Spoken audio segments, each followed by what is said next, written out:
संसद के अंदर एपस्टीन पर बात हो रही है, लेकिन असली एपस्टीन पर कौन बात करेगा, जिसको छुपाने का लगातार प्रयास किया जाता है। सोचिए, बजट का सत्र चल रहा है, बजट पर बात होनी चाहिए थी। राज्य को कितना बजट पेश किया गया और उस बजट को कहां कहां यूज किया जाएगा, किस तरीके से बजट के मुद्दे को भटकाकर एपस्टीन पर ले आए और डोनाल्ड ट्रंप की दोस्ती पर फिर से सवाल उठा रहे हैं। सोचिए, ये मोदी जी का कारनामा कोई पहला नहीं था कि डोनाल्ड ट्रंप के आगे उन्होंने फिर से घुटने टेके, लेकिन जिस तरीके से सदन के अंदर इस मुद्दे को हाईलाइट किया जा रहा है, उन तमाम मुद्दों से भी ज्यादा वो जरूरी मुद्दे हैं जो इस देश में तमाम मीडिया के सहकर्मी बंधु भाई जो दरकिनार कर देते हैं। सोचिए,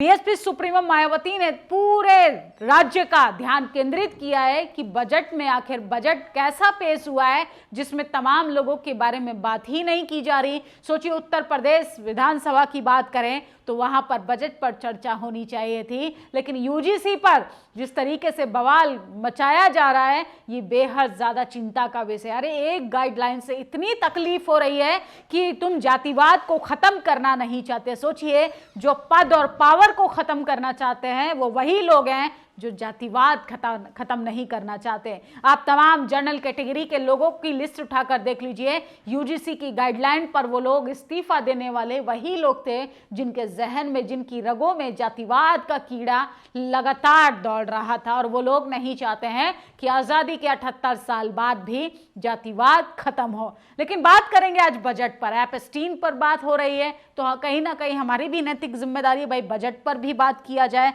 असली एपस्टीन पर कौन बात करेगा जिसकी आड़ में इस देश के करोड़ों बहुजन समाज के लोगों के साथ गद्दारी की जाती है। बीएसपी सुप्रीमो मायावती ने उत्तर प्रदेश के विधानसभा बजट सत्र को आज गंभीरता से उठाया, और सोचिए, अपने तो अपने होते हैं। बीएसपी सुप्रीमो मायावती हर एक उस मुद्दे पर सरकार का, चाहे राज्य सरकार हो, केंद्र सरकार हो, दोनों ही सरकार को ध्यान केंद्रित करवाने का काम करती हैं। जो इस देश का विपक्षी नेताओं को करना चाहिए था, वो बीएसपी सुप्रीमो मायावती कर रही हैं। उत्तर प्रदेश विधानसभा का बजट सत्र आज माननीय राज्यपाल द्वारा विधानमंडल के संयुक्त अधिवेशन को संबोधित की संसदीय परंपरा से शुरू हुआ, किंतु उनका ये भाषण परंपरा से हटकर उत्तर प्रदेश के विकास व सर्व समाज के उद्यान सहित व्यापक जनहित के वास्तविक व थोड़ा सा उत्साही होता तो बेहतर होता।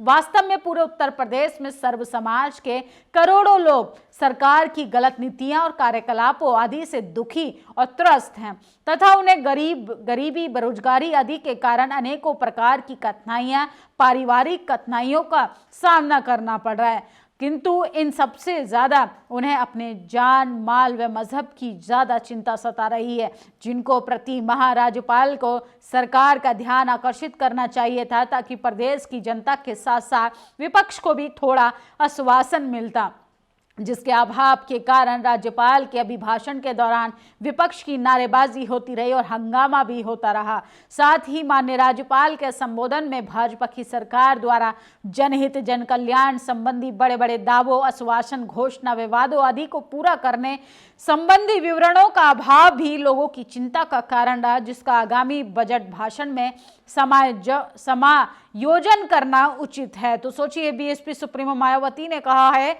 कि धर्म के नाम पर लगातार राजनीति हो रही है, धर्म के नाम पर जिस तरीके से इस देश में जरूरी मुद्दों से ध्यान भटकाया जा रहा है। सोचिए, क्या डोनाल्ड ट्रंप से कोई मीडिया कर्मी ये सवाल पूछेगा कि देश के किसानों को आपने मरने के लिए जो सिग्नेचर किए हैं डोनाल्ड ट्रंप के साथ, उसका खामियाजा देश के किसानों को क्या भुगतना पड़ेगा। सोचिए, पूरे देश को गिरवी रख दिया गया है। राहुल गांधी सबूतों के साथ सदन के अंदर भाजपा सरकार के नेताओं से पूछ रहे हैं कि देश के प्रधानमंत्री सवालों का जवाब क्यों नहीं देते, लेकिन देश के इकलौते ऐसे प्रधानमंत्री हैं जो विदेशी दौरे पर निकल जाते हैं और बजट सेशन का भी मजाक बना दिया है। जब जब सदन का सत्र चलता है, चाहे राज्य सत्रों की बात करें, तो सोचिए, हंगामा काटा जाता है धर्म के नाम पर, जाति के नाम पर, लेकिन जरूरी मुद्दों पर बात बहस नहीं होती है। न्याय चाहिए तो शासक बनो, दर पीढ़ी दर शोषित ही बने रहोगे।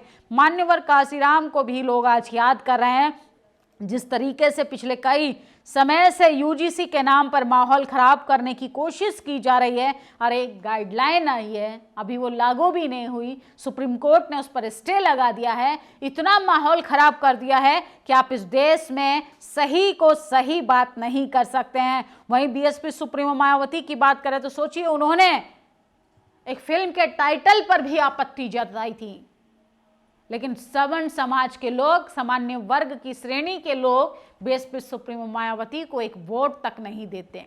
सोचिए किस तरीके से सर्व समाज की तो बात होती है, लेकिन सर्व समाज में किसका विकास होता है और किसका विकास छूट जाता है, इस पर कौन बात करेगा। तो बीएसपी सुप्रीमो मायावती ने आज बजट पर राज्य सरकार का ध्यान केंद्रित किया है कि जरूरी मुद्दों से ध्यान भटकाकर अगर सरकार इस तरीके से काम करेगी तो जो जनता को सपने दिखाए थे कि अच्छे दिन आएंगे, वो अच्छे दिन कहाँ हैं, वो अच्छे दिन किस तरीके से खो गए हैं जनता के। जनता इस तरीके से परेशान है कि चीख चीख कर कह रही है कि भैया हमें तो हमारे पुराने दिन ही लौटा दीजिए। सोचिए, उत्तर प्रदेश विधानसभा में आज बजट पेश किया गया। सन 2026-27 का बजट लोक लुभावना, ज्यादातर जनता के वास्तविक उत्थान और प्रदेश के सर्व समाज व सभी क्षेत्र के विकास का कम प्रतीत होता है। फिर भी घोषणाएं व आश्वासन आदि जनता को देने का प्रयास किया गया, उनकी सही से समयबद्ध तरीके से अमल जरूर हो ताकि वो केवल कागजी रह ना जाए। साथ ही पिछले वर्ष के बजट पर जमीनी हकीकत कुछ और थी और डाटा देखकर बजट भाषण की परंपराओं को वाकई में ठोस व विश्वसनीय बनाया जा सकता था, ये उचित होता। जबकि वर्तमान बजट की अखबारों की सुर्खियां बटोरने वाला ज्यादा प्रतीत होता है, जिससे एक बार लोगों ने फिर से अच्छे दिन की उम्मीद पर पानी फेर दिया और उत्तर प्रदेश के लोगों को स्थायी आमदनी वाली रोजगार व्यवस्था का इंतजार बना हुआ है, जिसको लेकर गंभीरता और सक्रिय आवश्यकता जरूरी है। और एसटी, एससी, ओबीसी आरक्षण पर भी सरकार का ध्यान देना बेहद जरूरी है। बैकलॉग की भर्ती पर भी जितनी जल्दी पूर्ति हो उतना बेहतर होगा। वैसे भाजपा सरकार अगर बीएसपी के चारों सरकार की तरह सर्वजन हिताय सर्वजन सुखाय की संवैधानिक दायित्व को निष्ठा और ईमानदारी से निभाने का प्रयास करती है तो वह देश के जनहित में उचित होगा। बजट भी इस दिशा में ही होना चाहिए था, अर्थात बजट वर्ग और क्षेत्र विशेष पर हितकारी तथा खासकर करोड़ों गरीब किसान विरोधी न होकर उनके जीवन सुधार का माध्यम तो सही होगा।